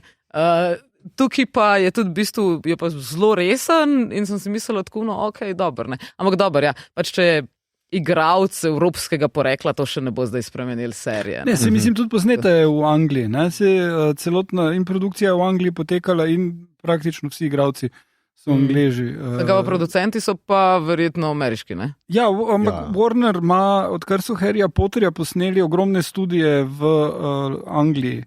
In potem tam snemajo en kup stvari in tudi Gaiman pač je Londončan oziroma škotskem doma. Ampak ja. Mislim, to bi mi bilo zanimivo čisto iz tega smisla, te predsodki o ameriški produkciji. Ne? Sam vseeno imajo te neke trende, ki se jih še vedno držijo od takrat, ko so gotovili, da to pač pri množični produkciji jim lahko dobro uspe. In se mi zdi, da pri tem Sandmanu, ki je mogoče mal bolj bil na strani kontrakulture, ne? Pač neki ljudje, ki zdaj ne zgledajo kot Kim Kardashian, recimo bi se lahko poistovetili z njim, ker je v bistvu neki izobčenec družbeni in je mal drugačen. Ne? Ni pa stigmatiziran, v bistvu je heroj zaradi tega, ker je drugačen. Ne? Da bi to lahko veliko boljš povzel na evropski način, kot na nek ta ameriški, kjer so ponovadi te izobčenci, zdaj smo pa v srednji šoli, nekdo rata izobčenec in do konca leta postane glavni na unem pač kraljica plesa oziroma kralj plesa, ne?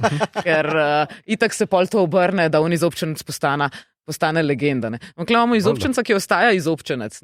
On ustraja pri tej svoji vlogi.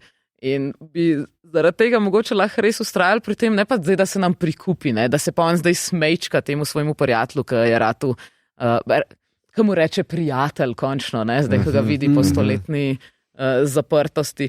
Ampak tako, ne, pač ne rabiš tega, ne? Zakaj ne more on pač ostati en mrk, depresiven model, ki pač malo mu gre vse na živce, pač se sprašuješ, kakšne sanje so to, ne? Ker sanje so nekaj lepega, kar si želimo, upamo, ne?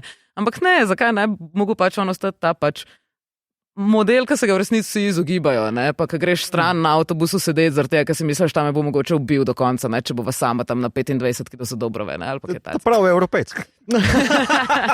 Ja, no, tu je ta razlika, ker če boš na busu se vsedo poleg Gaimana, boš se malo proč umaknil, če boš se pa poleg Elena Mora, boš pa izstopil. No, ampak to je taka tipična, ampak vse to imajo zdaj tudi Britanci, to je pač show business, je tako, ne. Mene bolj kot tukaj mogoče motilo tlo pri Sherlocku, ko se pogovarjamo o tem, ker tudi Sherlock mora pokazati, da je čustven, da ne vem kaj, če prav je poanta celega njegovega delovanja ravno to, da on odstrani čustva, da lahko pač razrešuje umore, ne? In on mora priti do tega, da se z Watsonom, da sta ok, pa da ste si cool, pa ne vem kaj, in da njegovi poroki, ne vem kakšne napitnice ima, ampak to ni poanta, ne? Sherlock bi mogel ostati tam. In mogoče mene sicer tudi noter ni to kmotlo, ker se mi zdi, da mogoče bo pa se mu še kaj zgodil, da ne bo zikaj mu lahko ga ubijajo. Če ni druga, bomo spet kakšnega krokarja ubili ali pa kaj. A ni bil Gargoyle že dovolj, mislim, tale Gary. Ja, no, come on. Meni je bilo to že dovolj, samo ne mi Lucien še vzeti, pa mislim, to bo že res katastrofa. Ja, no, gledaj. Neki more, da bo spet mal zapit in no, zapit glih nije. Ni. No, še bolj depresiven. Čeprav je pa meni pa ravno to, imaš pa prav, pač meni je všeč to, da seveda je sanje so take, zato ker on ne more sanjati, domnevam. Ne? A Sedmen sanja. In pač on ne sanja, ker on je sanja in pač nima upanja, ne? On je pač brezupen. Čeprav, ni tako, da lih on ga ima, on v bistvu z upanjem premaga hudiča, ne? Nekaj močnejše od hudiča. Ja, to. Sam mu prišepne to vran. Krokar, pardon, zdaj sem pa ga že užalo. Krokar mu to prišepne, ne? On se ne spomni, krokar mu reče. Ne? Jaz sem res v bistvu bivši človek. Kako? Ima upanje, da bo nekoč spet the real boy. In kaj je bil? Meni je bilo prav, kar se pa hudiča tiče, oziroma Luciferja, mi pa je bila zanimiva primerjava z filmom Konstantin, kjer v bistvu na nek način je tale Lucifer amalgam tistega Luciferja, ki ga igra tam Peter Stromare, pa Gabriela, ki ga Tilda igra, ki je genialna. Tisti film, prav res ona ful reši tisti film. Ja, no, ampak se mi je zdelo, da tule je zelo tale Lucifer skupek onih dveh, no, na nek način, tako vizualno, pa vse skupaj po attitudu, pa to. Jaz sem pa že razmišljala, če so njo vzeli za Luciferja sam zaradi tega, ker lahko naredijo to grdo blond pričesko, kakor je v stripu, pa zaradi tega, ker je večja od njega. Ne? Ja. Ne, meni se pa zdi, da ima eno tako hudomušnost, že v nasmešku, veš, Gwendolyn, da je bila zelo pripravljena, kao že vizualno. Ni tako na prvi pogled evil. Ne, tako pač kao... Zato, kaj je blond. Ne. Meni je pa bilo prav tako tisti nasmešek, ko vidi kao Morfeja, ko pride skozi vrata, pa kao, olega, ko se prav tako v očeh vidiš, da si reče, fuck, ta dec nima blage. Tako in ta luciferski radoživ, hudomušnost, ta beautiful. Ja, drugače pač tako, da vse vizualno je pač vseeno, vmes smo dobili marsikakšno serijo, marsikakšen film, marsikakšen strip, ki se je navdihoval pri Sandmanu in marsikakšna rešitev, ki je tu noter upeljana prvič, seveda smo jo zdaj videli že 100krat vmes. Mislim, meni Pekel zgleda in kot Mordor in kot ne vem kaj, ta njegova, nekdo je celo napisal, smo to mi celo članko, neki Igor, mislim, da si ti to po moje prispeval, da to njegovo kraljestvo zgleda na polku bradavičar. To je mito. Mene pa v bistvu lih na Walt Disneyjev ungrad na začetku, ta Švajnštajn. Ja, Švajnštajn nekaj. Ja, tako da je pač vizualno pač ni, a veš, kako boš, a bi šli v čisto neko drugo smer, ampak pol bi stripovsko predlogo zgubili. Lucifer pač, tako smo videli skoraj vse Luciferje do zdaj. Ne vem, ni da je neki razen, da je pač okej blond. Je vseeno je Morning Star, ne? Mogoče pa je to že bila prikrita reklama za blond, ki pride ta teden ven. Ne, pa se Morning Star je pač to original ime, ne? To je že in v Johnu Miltonu in v Luciferju. Ne, meni se zdela idealna izbira, res kljub vsem tem nekim bednim incel kritikam, kao, zdaj smo pa neki gender swap ali pa neki kao. Ne, to pa meni mislim, sploh nočem v to, da bo tako, ki me brezvezna v defaultu, ampak tako, Gwendolyn je super noter, res je super. Tudi oni vsi demoni, ki jo obkrožajo, pa tudi on demon, ki Morfeja pospreme do Luciferja samega, ves ta svet je zelo lepo zgrajen, tako da ti nek feeling, atmosfera je na mestu, vsi oni hudički od spod, ki se kričijo, pa tepejo, pa ne vem, kaj ljudje, vse je zelo fino. Najbolj me je pa presenetila ta borba, ker sem pričakoval to borbo, zdaj pa ne vem, epski clash, pa v bistvu borba idej pa konceptov. What the fuck, man, to je kar hardcore, stari. To je gaming. Ja, to je kar lepa. Kaj pa taka zgleda, kaj Street Fighterja, takemu je vzel čelado, a ta ti zgleda tudi v redu? Meni je bil ta recimo malo hecen, ne? Ja, mislim, dobro, okej, tak je malo... Jaz zgleda malo kot ona Blanka. Ja, malo ona, kako bi dal, kratko, mozzarella, malo preveč dolgo puščena v krušni peči. Dobro, no, okej, mislim, maska je okej, kljub temu, da pač Pekel, pa neki smo popečeni, torej whatever. Vsa ta scena se mi je zdela pač zelo barvita pa slikovita, tako da tudi te liki, ki so iznakaženi, pa tako naprej so bili, demonsko na mesto. Bolj mi je bilo zanimivo, kako, predvsem pri tej borbi, pa hudič, pa Morfej, kako sta v bistvu ona zelo samostojna nad vsemi, da sta takoj veš, da sta v bistvu res neka te entiteti, ki delujeta na večjih teh planih ali whatever, ne. Pa predvsem ta intelektualna borba, jaz sem volk.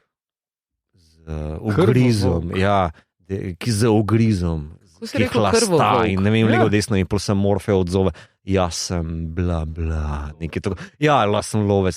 Mislim, ta vsa zadeva, kako se stopnjuje, kako je počasna, kako je lepa, kako je na mestu, samo tako bom rekel, ne, da je tako, ta me je ful presenetila, no, ker je zelo easy bi lahko zapadel v neko stripovsko sranje, da pač se gremo samo klad pa pešice v 120 framih na sekundo slikata, whatever, ne, veš. Da sem počutila osebno užaljeno, ne, ker zmeraj opozarjam ljudi, ko mi začnejo govoriti o stripovski estetiki, da vsak človek, ki ima rad neke vrste estetiko, lahko najde strip zase. Govorimo pa raje o komercialnih stripih. Ne zgolj to, mislim, da je mislil to, kako so adaptirani na film. Zato je 120 frameov, ker 120 sličic enega udarca bi pa bilo malo uvrki. Se vsi vemo, koga kritiziram, ne? To je ta Snyder pristop, ne? Kao, ne? Da pač slow-mo, epic shit. Ne? Takoj, ko bi on videl ta prizor, bil, give it to me, baby, pa grem na WC, pa don't knock for 15 minutes. Meni je še vedno najboljši, ne vem, pozabil sem režiserja, ki je naredil drugi del 300, en najbolj nepotrebnih filmov, ki se je tak face gledoval po Snyderju, samo ni znal tega narediti cool. In pol imaš sceno, ko delajo oni tiste svoje ladje in tako hoblajo in tako. Ja. Wow.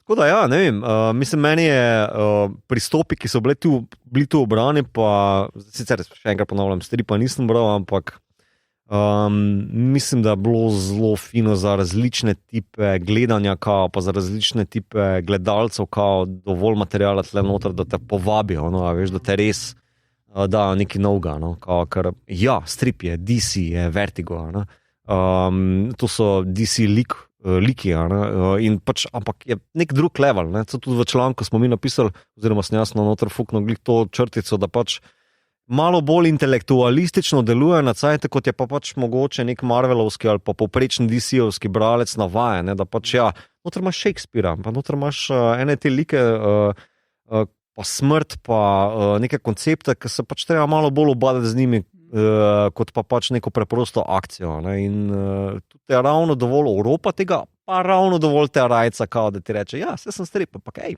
I'm the new guy on the block, ne, tako. New guy iz 89. New kids on the block, ki so pa res 89. The right stuff. Ok. Mislim, da je bila debata fina. Je kdo še hotel kaj na tej točki zaključiti, kakšno pametno misel, še kaj posebnega reči? Skratka, mi smo uživali v prvi sezoni Sandmana, Sanskega moškega. Dajte tudi vi uživati, če niste pogledali do zdaj, upam, da smo vas pripričali, da pogledate in predvsem se veselimo druge sezone in to pomeni, da je na vrsti Star Trek kotiček. Mito? Ta-dam. Mogli imeti tle nek tudi musko še. Res smo mogli imeti že počasje. Kar se tiče sanj, bi izpostavil dva dela. V Star Treku sicer so sanje dosti pogost motiv, ampak v, naprimer, TNG Birthright Part 1, to je 6. sezona, 16. del, je pa to glavni motiv, oziroma glavni, kako ne reče temu, light motiv za Dejto. On naleti na nek... Dejto sanjati? Glih to. Enterprise parkira v Deep Space Nine, Bashir pride z nekim didgeridoo na ladjo in ne ve, odkot je, kva dela.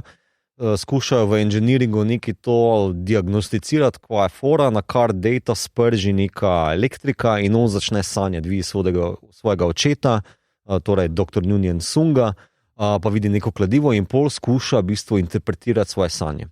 Skuša interpretirati, pa hodi od Worfa, ki ga sprašuje, ok, Klingonci tako pa tako interpretirate svoje vizije, v čem je fora, gre do Picarda, pa ga sprašuje, ok, v teh kulturah pa sanje interpretirajo na ta način, kladivo interpretirajo na ta način, pa mu Picard potem da zelo pameten na svet, da pač lej, ti si kultura enega, ki ni nič manj kot kultura milijonov. Probi interpretirati svoje sanje na svoj način, naj te inspirirajo in začne slikati in skuša doumeti, kva je fora, in pol skuži, da v bistvu je dr. Nunien Sung, njegov stvaritelj, oče, mu kodificiral ali pa inkorporiral v njegov razvoj pač neko določeno točko, do katere je takrat dospel. da pač lahko on zmore sanjati in da se mu odpre domišljija. On v bistvu skuži, pozna svojega Sandmana, ki je njegov oče. V tem delu. Je pa to tako, kako ne rečem, deljen del, ker drugi del zgodbe je pa kao Worf, ki gre iskati svojega očeta, tako da Birthright je tukaj povezano v smislu kao nasledstvo svojih očetov, bla, bla, tako naprej. Drugi del, ki ga bom pa omenil, pa je Waking Moments, je pa taki zelo sci-fi koncept, kjer v bistvu Voyager v Delta Quadratu naleti na nek predel vesolja, se jim začnejo v bistvu kao slike iz njihovih sanj prikazovati v resničnem življenju in je cela nočna mora v tem smislu, kao neka velika preganjavica, na kar skužijo, da jih v bistvu maltretira nek alien, ki pa ima glavno domovanje v sanjah. Torej on ne bedi, on bdi v sanjah in spi, medtem ko Voyager bdi, če štekaš, kaj hoče povedati. In je pač ta neka fora, da pač malo je evil, to tako zelo poprečno, kao, da pač jih namara, no, in jih v sanjah maltretira in je to. Kao tak neka fora, da oni morajo skužiti, če je fora, pa ok, on je alien, mi se moramo tega vpliva losati in to je to. Ja. Super, hvala Mito, to je bil Star Trek kotiček in gremo v rubriko, kaj gledamo, beremo, špilamo, poslušamo in kot vedno ima gostja prednost, Pija. Kaj si lepega gledala, brala, poslušala? Ok, zdaj predvsem polet moram priznati, da mi je ratal sicer neke stvari za nazaj, ki sem jih hotela prebrati in gledati. Med drugim mi je ravno ena kolegica, shout out to Raketa, ki je sama DJ-ka, mi je povedala ravno za to serijo, kjer sem že prej govorila People Just Do Nothing, kjer Abel tudi noter igra tega Čabadija in je super zadeva. Tako sicer prvo epizodo, ki sem gledala, sem si rekla, pa kaj jaz to gledam, zdaj nek reality show o nekih modelih, ki so v stanovanju, od ene babice, ki so jo prisilili, da gre v dom za upokojence, zato da imajo oni lahko tam piratski radio, pri modelu, ki dobiva od te iste babice droge, zaradi tega, da je lahko ves čas neki zadet. Glaven DJ je model, ki ima pač njegova hčerka je mulatka in njegova žena je belka, on je belc, ampak njegov dober prijatelj je temnopolt. Vsi verjamejo, da je vendarle otrok ratal tako, da se je preveč sončno kremo mazala. En je bolj neumen kot drug, en manj stvari dela kot drug, ampak tako res super zadeva. Pa so dejansko posneli tudi še film o tem, kako jim pa enkrat rata in grejo nekam na Japonsko. In pol seveda te neki liki DJ-jev iz totalno delavskega razreda, tam nekje sred Anglije, totalno neumni, grejo med neke korpo ljudi tja na Japonsko. Pač sam super, res priporočam, zelo zabavno, ampak morate tako ene, dva dela pogledati, da se navadite tega stila humorja. Pol od filmov bi mogoče izpostavila Moonage Daydream, to je ta film o Bowieju, ki je zdaj v bistvu prišel v kinematografe, ki je pa zelo zanimiv tudi iz tega, kako je narejen. V bistvu narejen je na tak način, da ves čas Bowie govori. Iz njegovih intervjujev so posekali pač dele besedila, vmes so njegovi videospoti, zelo malo je pa pol tistega nekega avtorskega, da so dodali neki, se pravi, kar ta je živel v tem času, zato ga zdaj vidimo, ampak ta pripovedovalec oziroma te deli iz intervjujev pa vse v bistvu to, kar Bowie govori. In ne vem, meni je pač Bowie en tak zelo inspirativen lik, ker ne vem, kako lahko priklinjam, ker mal ga boli za vse, pač delo je tisto, kar se mu je zdelo, da dela, hotel je to dobro delati, bil je zelo drugačen od ostalih, sicer je bil malo osamljen, ampak se mi zdi, da super prikaže to njegovo delo. Je pa se res, da se osredotoči zelo na tisto, kar je on delal, ne pa toliko. Mislim, to mi je bilo malo hecen, da ni se osredotočil toliko na te tudi sodelovanja z ostalimi, ker on vendarle je sodeloval z mnogimi, ampak recimo izpostavil sam sodelovanje s Tino Turner za Pepsi. Tako, a res, mislim. Kaj pa Brian Eno, tega ni.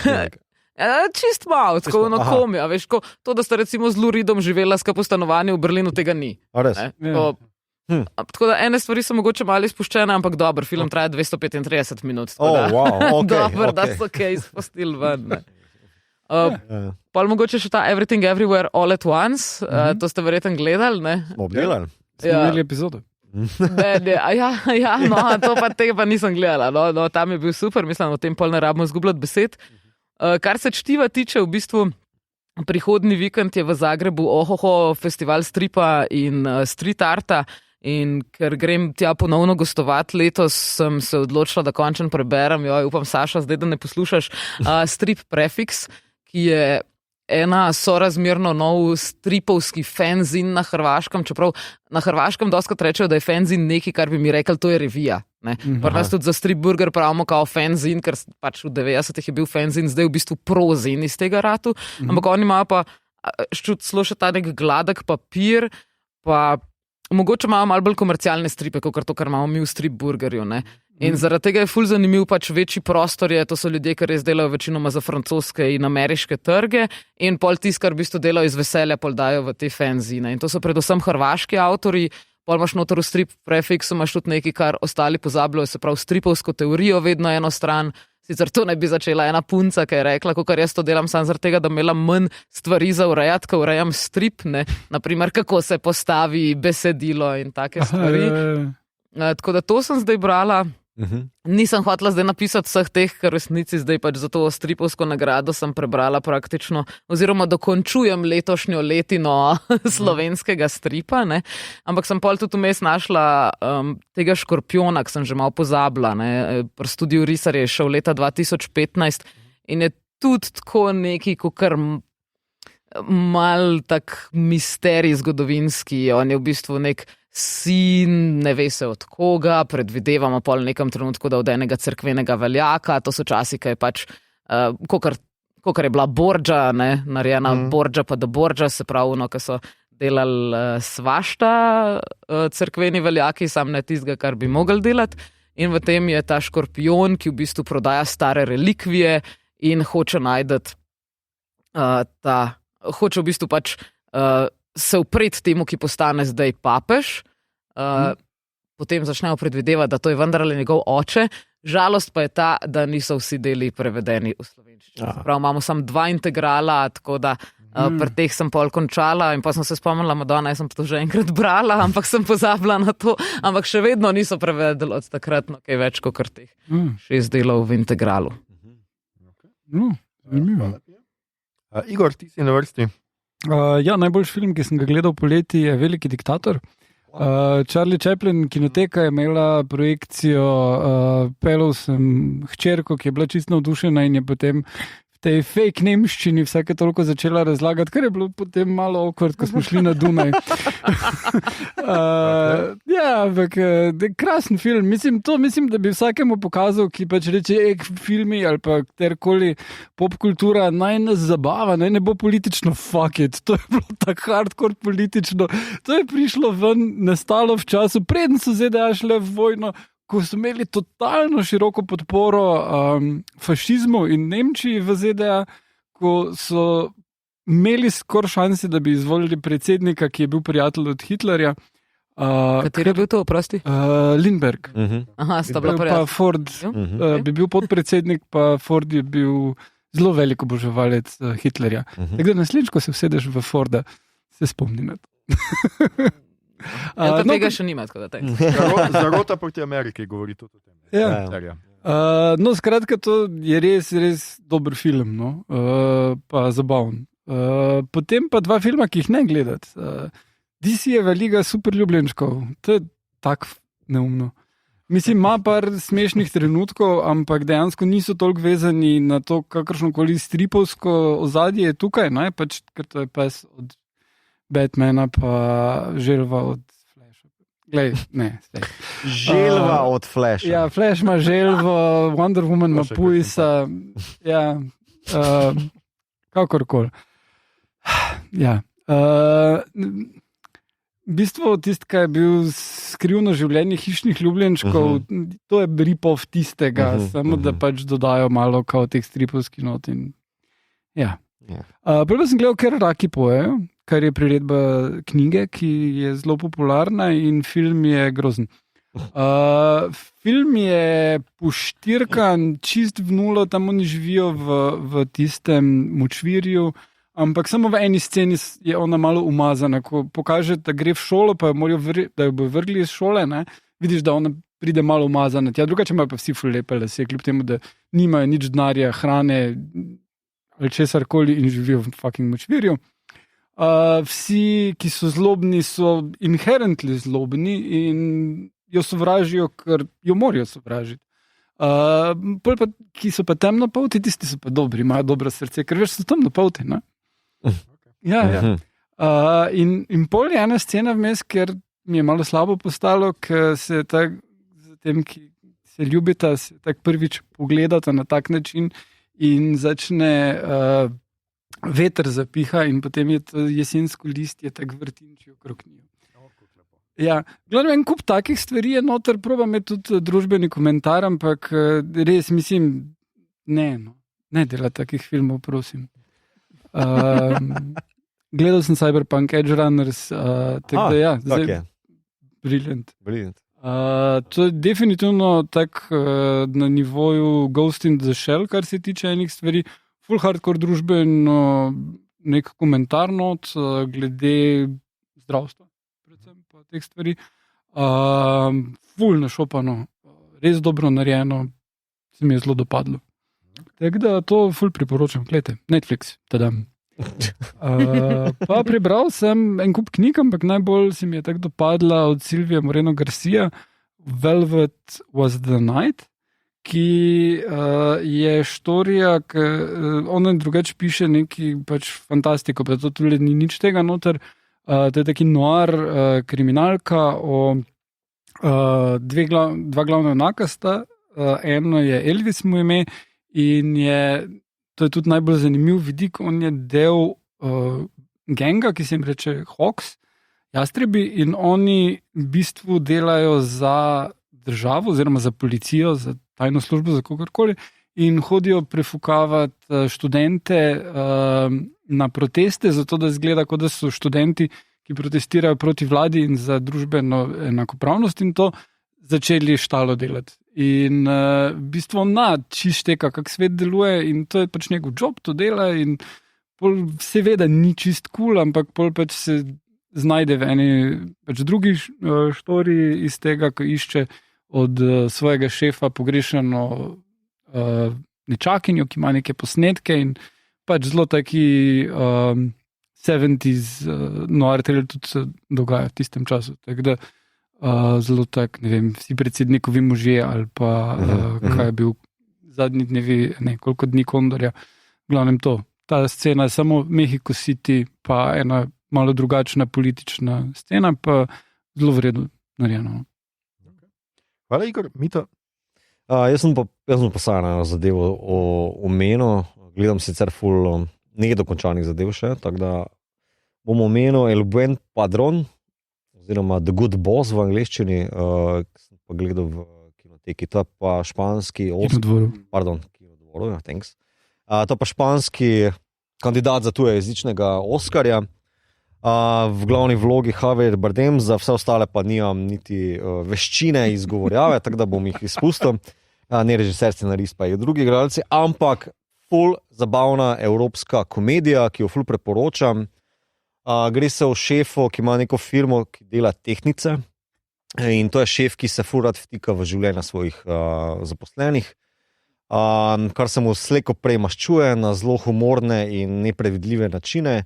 In je zelo ena tako osvežitev, predvsem v žanru komedije, ki jo jaz vidim, da ni več ta SNL klasika, kjer se dva tipa ali pa ne vem, kdorkoli pogovarjata preko z nekimi one-linerji, pa da iščemo čim bolj absurdno sceno, temveč pač iz situacije v situacijo postane neka zadeva bolj čudna, je logična, hkrati pa kao what the fuck ti delaš.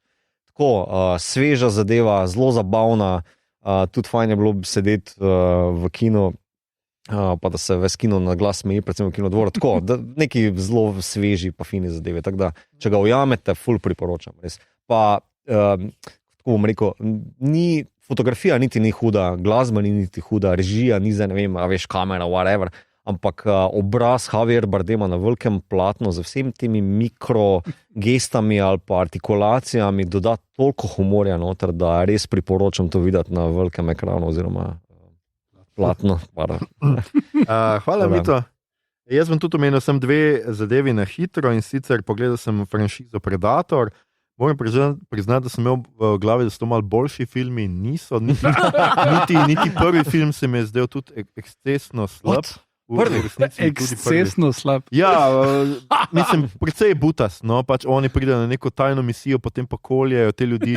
Res neki ekscesnem nasilju, slow motion posnetki, padanja teh ljudi, vse raznaša. Oni so pa tam na črni operaciji, ne vem kaj. Skratka, precej tako slabo, tudi Prey zadnji me ni toliko navdušil kot marsikoga, zdelo se mi je super indie, estetika, lepe pokrajine, ampak akcija slaba, scenarij, ki ga je sestavljal nek res tumpast človek, ker v eni točki sem naštel, da mu ona tako v eni sceni, bolj ali manj ni en kader, no, ampak ena scena, kjer jo predator lovi, ona 4-krat pobegne po samo goli sreči. Enkrat medved je vmes, enkrat ona pade nekam, enkrat se skotali tisti trenutek, enkrat on točno mimo udari, res brez veze. No. Hashtag life, stari. Ja, mislim, res podcenjevanje gledalca, čeprav je film drugače zelo lep in zelo dobro, tako indie narejen. Kako se ti je pa zdaj Predators? Ti si tudi slab. Res? Ja. Jaz sem ga gledal v kinu in si mi je zdel super takrat. Ampak to, če smem na hitro, samo vem, da se ti modi naprej, ampak McTiernan je rekel, da v bistvu zakva ta scena sred Predatorja Enkeja, kjer oni tako blazno streljajo sred te tajne črne misije, ker je dejansko hotel pokazati Fakiča velikim akcijskim filmom 80-ih, kako so oni impotentni, ker streljajo v tisto džunglo, slow motion, pa ko se vleče to vse skupaj. Vse štekam, kao scenaristično, je to ful čudno, ampak če pa gledaš tako na ta način, je pa tako... Ne vem, tudi Nanga streljajo tako res. On strelja tako 3 minute noter v neko goščo, kjer nič ne vidiš. A so to profesionalni komandosi ali budale? Prestrašeni so. Mislim, pa prestrašeni nad čem? Ja, nad nevidnim starim. Poglejte si še enkrat, slabo je narejen. Tudi to, da ti pokaže na začetku Predatorja, uniči v suspens. Zato, ker vidiš, da pride dol vesoljska ladja, vse vidiš, namesto da tega ne bilo in bi ti res imel super, ker suspens McTiernan zna graditi. In je super, kako on uvede počasi njega noter, kako ga ne vidiš, potem pa vedno več vidiš, ampak ti si ga na začetku videl, fertik, kakšni suspens je pa to. Kratka, pustimo to in pa pogledal sem Primal, ker domnevam, da je zdaj druga sezona tudi zadnja sezona Tartakovskega. Super je, malo zamenja lokacijo, gre pač samo iz te prazgodovine, še med vikinge, pa med neke egipčanske vojsko, tako da je malo zamenja sete in je tako zanimiv, več likov je, ni več samo on pa tiranozavrčka, ampak so tudi še drugi neki liki. Ja, ni pa tako dobro. Ne, mogoče, pač postane malo bolj tako akcijsko, bolj usmerjen v akcijo, kot pa v neke male zgodbice, pa epizodično se seveda zgubi, ker je vse skupaj že postane bolj ena zgodba. Ker sem tudi pogledal, najbolj mi je všeč v bistvu ta zadnji 3-4 deli, ki so ujetniki na te neki kvazi egipčanski bojni ladji, kakorkoli.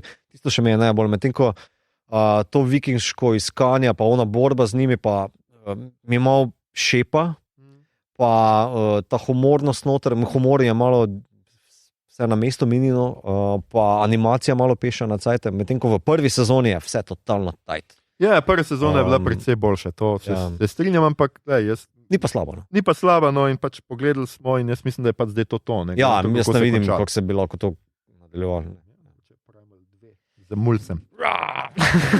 Ljudje in ljudine ne boste ali pa boste verjeli, to je bila že naša 131. epizoda, poslušali ste podcast, ki se oglaša na ime Obot, podcast za serije, filme, risanke, špile in knjigo vseh žanrov od F do Z, ki ga gosti mreža Aparatus. Z vami smo bili Pija, berlinska hipsterka Nikolič, Igor Lumparija Harp, Mito Big Daddy Gegič in Aljoša, ljubitev mislijev Harlamo. Tole epizodo smo znova posneli v našem stalnem štabu v kinogledališču Bežigrad, ki se mu ob začetku 5. sezone že vnaprej zahvaljujemo za nedvomno izjemno gostoljubje, ki nam ga izkazuje in ga nam še bodo izkazali. Če iščete mestni kino, če iščete idealen prostor za zmenek, ki ga lahko pred filmom počastite s hrano, med predstavo pa tudi s pivom, pridite v Bežigrad, tu imajo vse to in še več, predvsem pa izredno prijazno osebje in odločnega šefa. Če vam je bilo všeč, kar ste danes slišali, delite, všečkajte naš podcast, naročite se nam preko vaše najljubše aplikacije oziroma ponudnika podcastov, dajte nam kakšno ceno na Apple Podcast ali Spotifyju, spremljate platformo Aparatus z odličnim izborom podcastov za vsakega in seveda, tle spodje je to prenešeno, ok? In če boste v naslednjih dneh intenzivno sanjali in v spanju izgovorili kakšno ime, ki ni ime vašega partnerja ali partnerke, ki si deli posteljo z vami, Veste, da se lahko vedno izgovarjate na to, da je v bližini sanjski vrtinec, ki je podrl zidove med vašimi sanjami in sanjami soseda ali sosede. Če pa boste v spanju izgovorili katero od naših imen, pa vam tako ali tako nihče ne more zameriti. Kdo nas pa ne bi? Podcast Obot, naši glasovi so raskavi, a vaše sanje so mokre. Na Twitterju nas najdete kot @podcastobot, dajte biti res ne še berem. Na Facebooku in Instagramu podcast Skrijemo Bot, brez pikice mes, sicer pa najdete vse pomembne povezave tudi v drevesu povezav oziroma na Linktree, ki ga najdete na dnu naše objave. Od tega tedna pa tam najdete tudi povezavo do našega Discord serverja, kjer lahko klepetamo o vsem tekočih epizodah, o tem, kaj žanrskega konzumiramo ali bomo konzumirali, sprotnih kratkih recenzijah in še marsičem. Povezavo bomo s to epizodo dali, kot sem rekel, na dno objave. Na družabno mrežo še vedno delimo rajcere, prikolce, novice sveta žanra in druge zanimivosti in tja lahko tudi usmerite vse vprašanja, pripombe, komentarje, sanjske dnevnike, predloge, kaj bi za vas pogledali naslednjič. Tole je bila že 131. epizoda, sem rekel, 130. Prva epizoda 5. sezone. Mimogrede, letos nas čaka ogromno žanrskega. Seveda bomo obdelali Hišo zmaja in to boljš od glav, to se tudi razume. Seveda bomo obdelali Prstane moči, delali bomo serijo knjigo Station 11, za Noč čarovnic začnemo nov tematski mesec, mesec krvosesov, ki bo obravnaval vse vampirske knjige, serije in filme, od Drakule do Somraka. Znana je tudi že tema božične epizode, ki pa vam še ne bomo razkrili, in do konca leta nas čakata najmanj 2 epizodi v živo, na katerih se bomo lahko družili, ampak za vse informacije o tem bo še čas. Če nas spremljate na družabnih omrežjih, boste marsikaj izvedeli že tam.